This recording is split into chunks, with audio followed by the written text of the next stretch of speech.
नमस्कार, बहुत स्वागत है आप सभी का। मैं हूं आपके साथ ज्योति यादव। बीजेपी के राष्ट्रीय अध्यक्ष जेपी नड्डा उत्तराखंड के 2 दिवसीय दौरे पर हैं और जेपी नड्डा रविवार सुबह जॉली ग्रांट एयरपोर्ट पर पहुंचे, जहां उत्तराखंड के मुख्यमंत्री पुष्कर सिंह धामी ने उनका गर्मजोशी से स्वागत किया।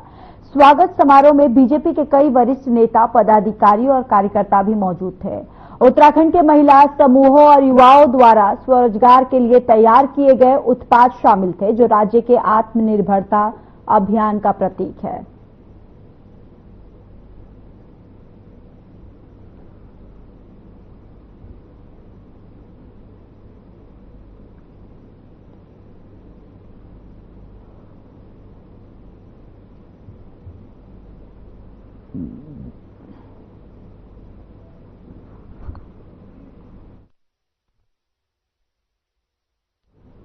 आगामी मानसून सीजन को देखते हुए पीडब्ल्यूडी विभाग ने अपनी तैयारियां शुरू कर दी है। पीडब्ल्यूडी प्रमुख अभियंता राजेश कुमार शर्मा ने बताया कि आगामी मानसून सीजन को देखते हुए विभाग की ओर से सभी तैयारी सुनिश्चित कर ली गई है और अभी चारधाम यात्रा जारी है। इसको देखते हुए पीडब्ल्यूडी विभाग अलर्ट मोड पर है। प्रमुख अभियंता ने बताया कि अगर लैंडस्लाइड, रास्ता बंद होने जैसी स्थिति होती है तो उसके लिए हमने 250 जेसीबी पॉकलैंड मशीनों को लगाया गया है और साथ ही उन स्थानों को भी चिन्हित किया गया है जहां पर लैंडस्लाइड होने की ज्यादा संभावनाएं होती है, तो वहां पर पहले से ही मशीनों को तैनात किया गया है, जिससे लैंडस्लाइड की स्थिति में जल्द से जल्द रास्ते को खोला जाए और साथ ही कुछ लैंडस्लाइड जोन का ट्रीटमेंट कार्य पूरा कर लिया गया है और कुछ का कार्य चल रहा है, जिसे जल्द पूरा कर लिया जाएगा।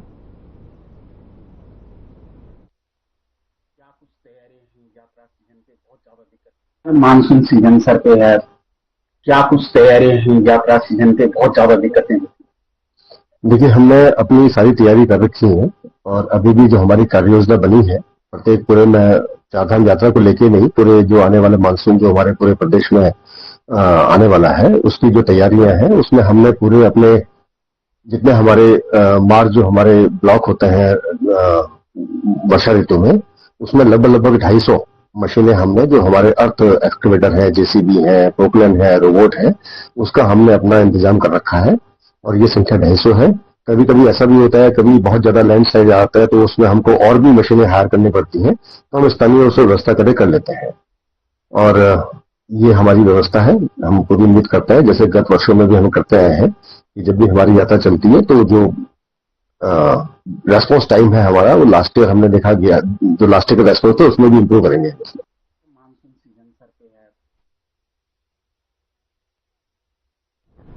प्रदेश भर में मौसम लगातार बदल रहा है। कहीं तेज हवाएं चलने के साथ हल्की बूंदाबांदी हो रही है तो कहीं गर्मी अपने तेवर दिखा रही। तो वहीं मौसम विज्ञान केंद्र से मिली जानकारी के अनुसार बीती शाम से तापमान में हल्की गिरावट आई है। 18 मई से मौसम साफ रहेगा, लेकिन 19 मई के बाद से फिर प्रदेश भर में बारिश के आसार बन रहे हैं।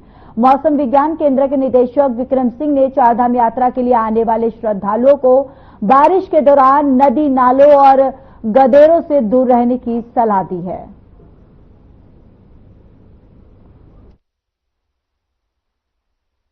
साथ ही जो यात्रा कर रहे हैं लोग जो है, या जो घूमने आए विजिटर्स हैं, तो उनको ये चाहिए कि भाई गाड़ गदेरों के आसपास जो है वो ना रहें, क्योंकि हो सकता है कि कुछ डिस्टेंस पे एकदम तेज बारिश गिर रही हो और उसी वजह से जल स्तर उसमें बढ़ सकता है। तो वो चीज को अवॉइड करना है कि ऐसी जगहों में खड़े ना हो कि जहां पे कि जल स्तर बढ़ सकता है या नदी नालों से वो दूर रहें। तो मैं समझता फिर और कोई दिक्कत उसमें आवागमन में नहीं है। तो यही प्रिकॉशन आपको लेनी पड़ेगी। आज भी इसी तरह की एक्टिविटी, कल भी आप देखेंगे तो कल भी एक्टिविटी करीब करीब ऐसी है, हालांकि इंटेंसिटी वाइज देखूंगा तो थोड़ा कल जो है वो कम रहेगी।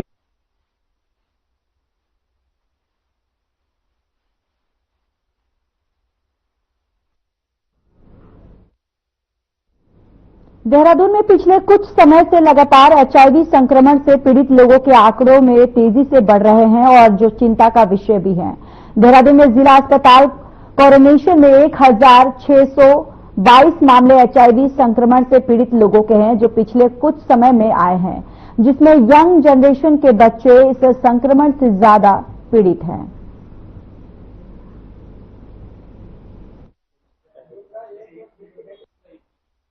देखिए, जो हमारे यहाँ इस समय 1622 केसेस रजिस्टर्ड हैं HIV पॉजिटिव के, इसमें से 16 से 19 का ट्रीटमेंट हमारे यहाँ चल रहा है।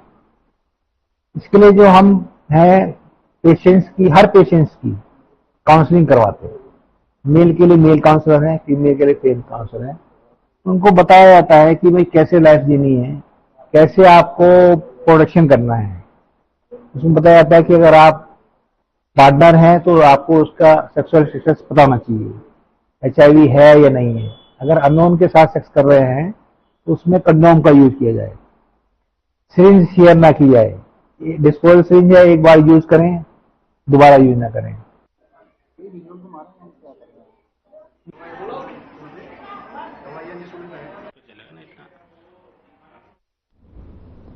चलिए खबरों में आगे बढ़ते हैं। मुख्यमंत्री पुष्कर सिंह धामी ने सचिवालय में आधुनिक तकनीक पर आधारित ई-रूपी प्रणाली का शुभारंभ किया है।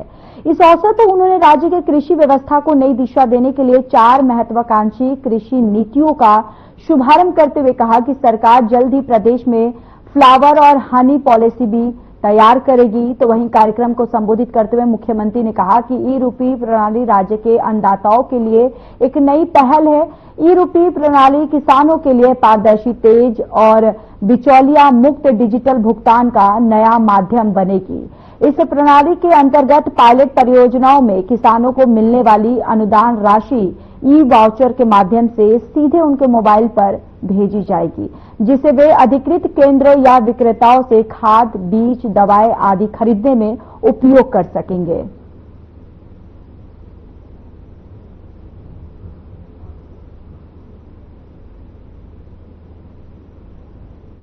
आदरणीय प्रधानमंत्री नरेंद्र मोदी जी ने देश में डिजिटल लेन देन को बढ़ावा देने के लिए 2021 में ई-रूपी जैसी अभिनव प्रणालियों की शुरुआत की।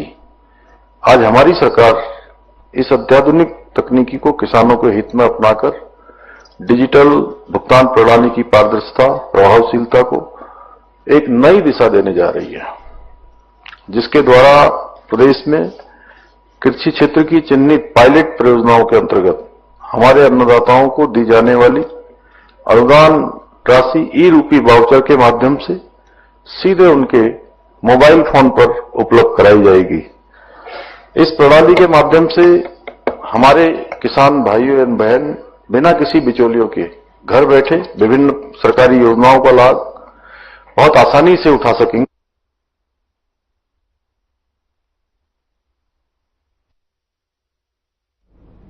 उत्तराखंड में मानसून के आने में बहुत कम समय रह गया है, तो वहीं मानसून की तैयारी को लेकर मुख्यमंत्री पुष्कर सिंह धामी का कहना है कि उन्होंने राज्य में सभी जिलों में प्रशासन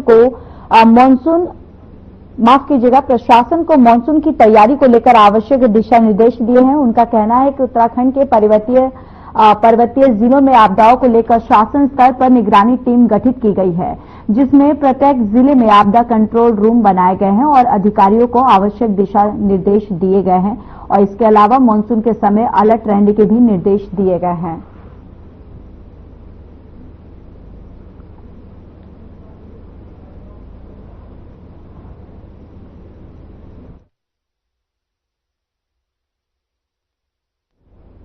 रुद्रप्रयाग जिले के फाटा क्षेत्र में जल्द ही एक नई पार्किंग सुविधा का निर्माण होने जा रहा है, जिसकी घोषणा मुख्यमंत्री पुष्कर सिंह धामी ने की है। इस क्रम में जनपद के मुख्य विकास अधिकारी डॉक्टर GS खाती ने फाटा के रविग्राम में ग्रामीणों द्वारा दिखाई गई भूमि का स्थलीय निरीक्षण किया। जानकारी के अनुसार इस पार्किंग के लिए ग्रामीणों ने स्वयं पहल करते हुए अपनी निजी भूमि प्रशासन को देने का निर्णय किया है, जिससे मुख्यमंत्री की योजना को धरातल पर उतारने में सहूलियत मिल रही है। तो वहीं मुख्य विकास अधिकारी डॉक्टर GS खाती ने निरीक्षण के बाद बताया कि यह परियोजना मुख्यमंत्री पुष्कर सिंह धामी के द्वारा घोषित की गई थी, लेकिन पार्किंग के लिए वन भूमि प्राप्त करने में अड़चनें आ रही थी।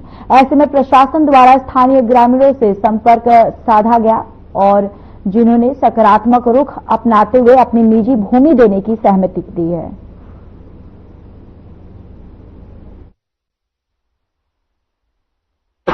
तो फाटा पार्किंग जो है माननीय मुख्यमंत्री की योजना में समावेशित पार्ट है और इसमें जो है एक बार देखा गया था तो वन भूमि की एक दिक्कत आ रही थी, तो हम लोगों ने लोगों से आह्वान किया कि वो अपनी इसके लिए जमीन में तो जमीन में से तो एक जमीन लोगों ने जो हमारे के प्रधान थे, वहाँ के जो जनप्रतिनिधि थे, तो जो विधायक के हमारी प्रतिनिधि हैं जमलोकी मैडम, तो उन लोगों ने एक संयुक्त रूप से कहा कि हम लोग एक जो प्राइवेट जमीन है, लैंड, उसके लिए उपलब्ध कराने जा रहे हैं।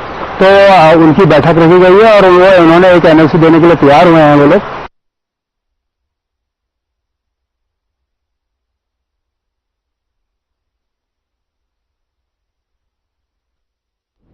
पूर्व सीएम हरीश रावत ने सोशल मीडिया के जरिए श्रद्धालुओं की संख्या में आई कमी को लेकर पोस्ट शेयर करते हुए चारधाम यात्रा की तारीफ की। हरीश रावत ने कहा कि केदारनाथ श्रद्धालुओं के लिए बाहें फैलाए हैं और आप अधिक से अधिक संख्या में यहां आए, आप एक कदम सुरक्षित है। और साथ ही उन्होंने व्यवस्थाओं की तारीफ की। लेकिन कांग्रेस के वरिष्ठ नेता लगातार चारधाम यात्रा में अव्यवस्थाओं को लेकर बयानबाजी कर रहे हैं। इसको लेकर कांग्रेस प्रवक्ता गरिमा दसौनी ने कहा कि हरीश रावत केवल कांग्रेस के ही नहीं, इस प्रदेश के वरिष्ठतम नेता हैं और उनके कंधों पर जिम्मेदारी है कि प्रदेश और चारधाम की एक अच्छी तस्वीर देश और दुनिया के सामने आए। तो वहीं बीजेपी प्रदेशाध्यक्ष का कहना है कि हरीश रावत सीएम रह चुके हैं, वो चीजों को समझते हैं और चारधाम में व्यवस्थाएं अच्छी हैं, इसलिए उन्होंने तारीफ की।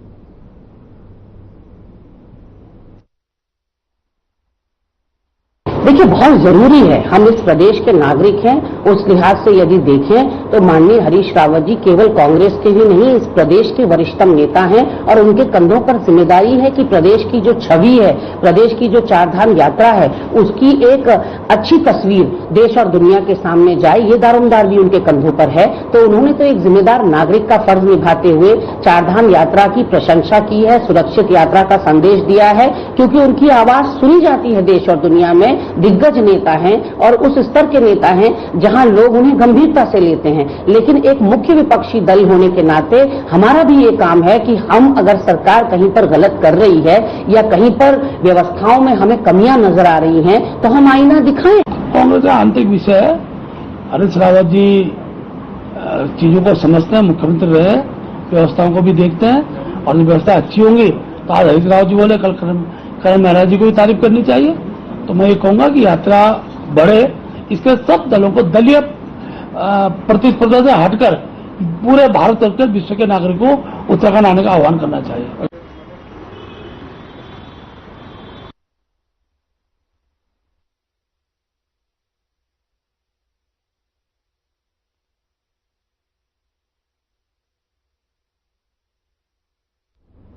अल्मोड़ा पहुंचे सड़क परिवहन और राजमार्ग राज्य मंत्री अजय टम्टा ने कलेक्ट्रेट में एनएच के अधिकारियों के साथ समीक्षा बैठक ली। इस दौरान उन्होंने बैठक में बाईपास परियोजनाओं की प्रगति की समीक्षा की। उन्होंने कहा कि अल्मोड़ा घाट बाईपास नगर की बढ़ती यातायात समस्या के स्थायी समाधान के रूप में देखा जा रहा है, जिसे लेकर सरकार पूरी गंभीरता से कार्य कर रही है। बैठक में एनएच 109 के तहत भवाली, अल्मोड़ा, पांडुआ, खाल, गैरसैर और आदि बद्री में कुल 5 बाईपास प्रस्तावित किए गए हैं। इन सभी प्रस्तावों के तकनीकी, भौगोलिक और पर्यावरणीय पहलुओं पर विचार कर सर्वश्रेष्ठ और व्यवहारिक विकल्पों को चिन्हित करने के निर्देश दिए गए। तो वहीं उन्होंने मीडिया से मुखातिब होते हुए कहा कि अल्मोड़ा कवारब डेंज जोन का ट्रीटमेंट कार्य प्रगति पर है।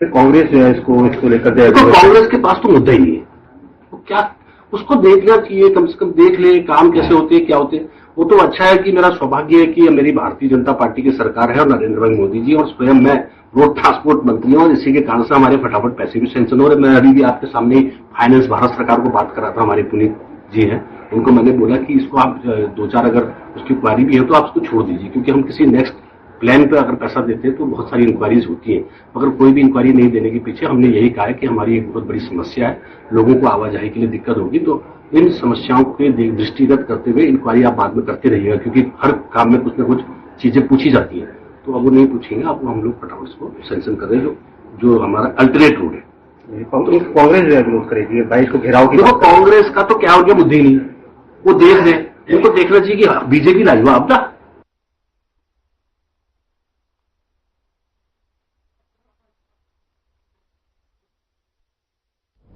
पौड़ी शहर के एजेंसी चौक स्थित शहीद स्मारक से शहर में तिरंगा शौर्य सम्मान यात्रा निकाली गई और सेना के ऑपरेशन सिंदूर की सफलता के उपलक्ष्य में एजेंसी चौक से अपर बाजार धारा रोड होते हुए तिरंगा यात्रा बस अड्डे पहुंची, जहां जनसभा को आयोजन किया गया था और इस दौरान बड़ी संख्या में तिरंगा हाथों में लेकर उतरे लोगों ने भारतीय सेना जिंदाबाद, भारत माता की जय और वंदे मातरम के नारे भी लगाए गए।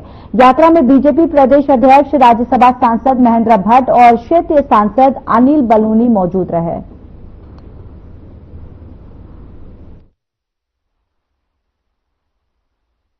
देखिए, राष्ट्रीय सुरक्षा के लिए एक नागरिक, इसके बैनर तले हम लोग पूरे प्रदेश के अंदर जिला केंद्रों पर, इसके बाद विधानसभा स्तर पर तिरंगा यात्रा निकाल रहे हैं। ये तिरंगा यात्रा सैनिकों के सम्मान के लिए, ये तिरंगा यात्रा देश के प्रधानमंत्री मोदी जी द्वारा जिस प्रकार से आतंकवादी को नोटिस जवाब देगा उसके सम्मान समर्थन के लिए, ये तिरंगा यात्रा देश के नागरिकों के राष्ट्रवाद के भाव से इकट्ठा करने के लिए, ये तिरंगा यात्रा देश के अंदर जो आतंकवादी गतिविधियों में संलिप्त होंगे उनके लिए एक आक्रोश का भाव के निमित्त है। तो मैं कह सकता हूँ कि तिरंगा यात्रा पूरे देश में इस वक्त मैं देख रहा हूँ हर नगर में तिरंगा यात्रा हमें दिखाई दे रही है। अगर आप सोशल मीडिया में भी देखेंगे, पूरे देश में बड़ी संख्या में लोग सड़कों पर उतर के तिरंगा हाथ पे लेके, हमारी जो सेना है उसने जिस तरह से पराक्रम दिखाया है, उस सबके सम्मान में उनको आभार और धन्यवाद के लिए हम देख रहे हैं यात्राएं निकल रही है। आज का जो कार्यक्रम था वास्तव में ये देश के सैनिकों के सम्मान के लिए, उन मां बहनों के सम्मान के लिए निकाला गया जिनका कि सिंदूर उजाड़ने का प्रयास पाकिस्तान के आतंकवादियों द्वारा किया गया, और उस सिंदूर की रक्षा के लिए और जो हमारे सैनिक हैं जो रात दिन सीमा पे अपनी ड्यूटी देकर हम लोगों की सुरक्षा के लिए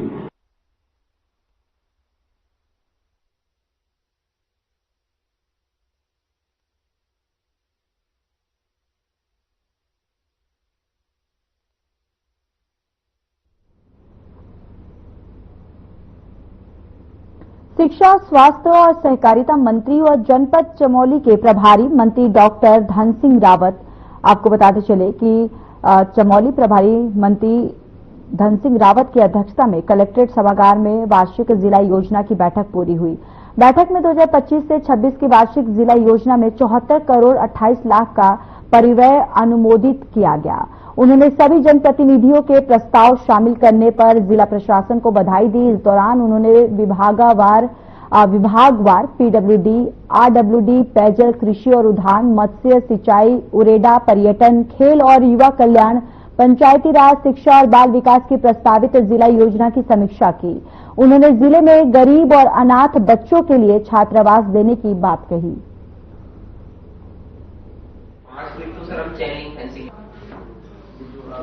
की जो वार्षिक जिला योजना होती है उसको आज हमने पास किया है। 74 करोड़ 28 लाख रुपए का परिव्यय आज पास किया गया, और मैं जिला प्रशासन को अपनी ओर से बधाई दे रहा हूं कि उन्होंने सभी जनप्रतिनिधियों से योजनाएं मांगी हैं और आज हमने परिव्यय पास किया है। हमने ये भी कहा है कि जिन जिन जनप्रतिनिधियों की अभी योजनाएं छूटी है वो 15 दिन ले लें, और इस साल हम कुछ 10-12 अच्छे काम करने जा रहे हैं इस चमोली जनपद में, और पिछले बार भी बहुत अच्छे काम चमोली जनपद में हुए हैं, और हमें चाहते हैं कि हमारा जो सीमांत जनपद है यहाँ पे विकास की रफ्तार बहुत तेजी से हो।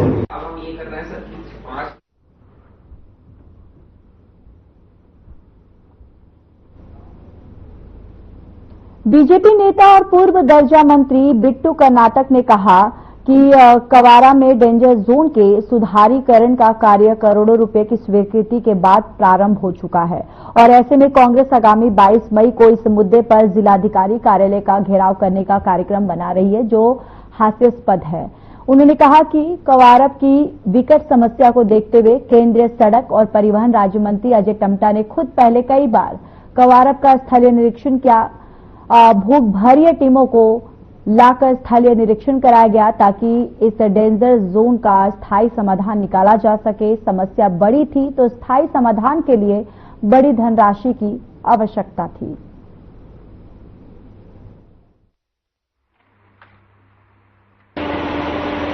सरकार का बचाव वाला मामला नहीं है। आपदा भारतीय जनता पार्टी अथवा हमारी सरकार द्वारा लाई गई नहीं, आपदा आई, उसका उपाय कैसे हो उसे खोजा गया।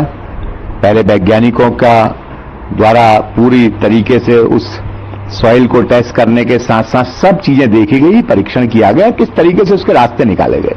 और मैं मोटा मोटा आपको बताऊं, अगर मोटा मोटा, मैंने कल भी मैं उस बैठक में भी उपस्थित था और उसके बाद मैं स्पॉट में भी गया, मैंने वहां पूरा निरीक्षण किया।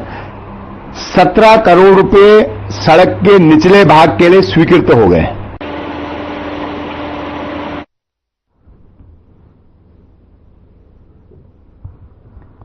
तो देखिए, करोड़ों की स्वीकृति के बाद अब काम जो है वो शुरू कर दिया गया है और बीजेपी नेता बिट्टू ने दरअसल ये इस कामकाज को लेकर पूरी जानकारी साझा की है। उन्होंने कहा है कि इस पूरे काम को लेकर काफी बहुत बड़ा काम था, तो धनराशि की भी काफी आवश्यकता थी, जिसको लेकर अब धनराशि की स्वीकृति जो है वो मिल चुकी है और कामकाज जो है वो शुरू हो चुका है। और कवारब में डेंजर जोन जो है उसका शुद्धिकरण का काम जो है वो शुरू हो गया है और जिसको लेकर मंत्री ने तमाम जानकारियां साझा की।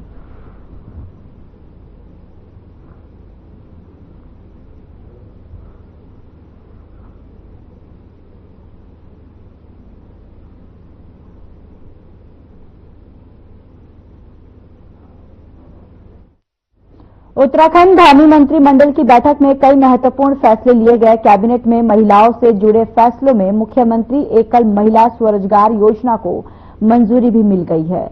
बतौर बीजेपी प्रदेश प्रवक्ता कमलेश रमन ने कहा कि प्रदेश की अविवाहिता, विकलांग, तलाकशुदा और एकल महिलाओं को इस योजना के दायरे में लाया गया है। इस योजना में पात्र महिलाओं को अधिकतम 2 लाख रुपए की सहायता राशि प्रदान की जाएगी।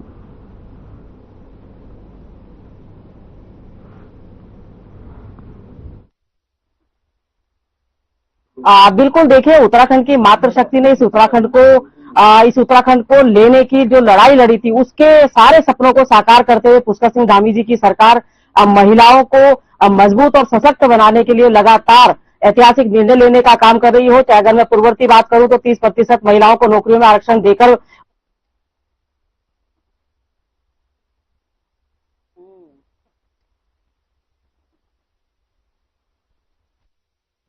चारधाम यात्रा को लेकर कांग्रेस और बीजेपी आमने सामने हैं और कांग्रेस जहां इस बार की यात्रा में श्रद्धालुओं की संख्या कम होना और व्यवस्थाओं को सुचारू न होने का आरोप लगा रही है, तो वहीं बीजेपी कांग्रेस पर गलत बयानबाजी कर यात्रा प्रभावित करने का आरोप लगा रही है और साथ ही इस बार की यात्रा में पिछले से ज्यादा यात्रियों के आने की बात कही जा रही है।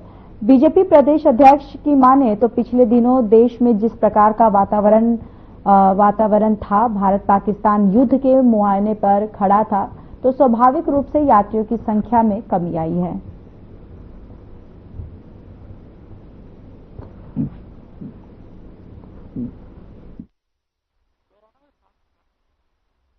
सबसे सुरक्षित यात्रा हो रही है, सबसे प्रभावशाली यात्रा हो रही है।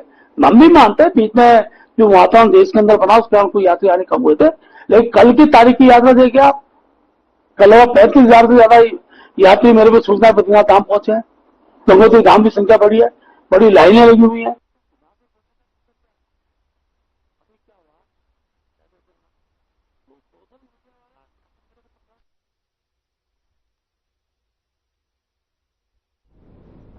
चलिए, इस बुलेटिन में मेरे साथ फिलहाल के लिए बस इतना ही। बाकी देश और दुनिया की तमाम बड़ी खबरों के लिए जुड़े रहिए हमारे साथ। नमस्कार।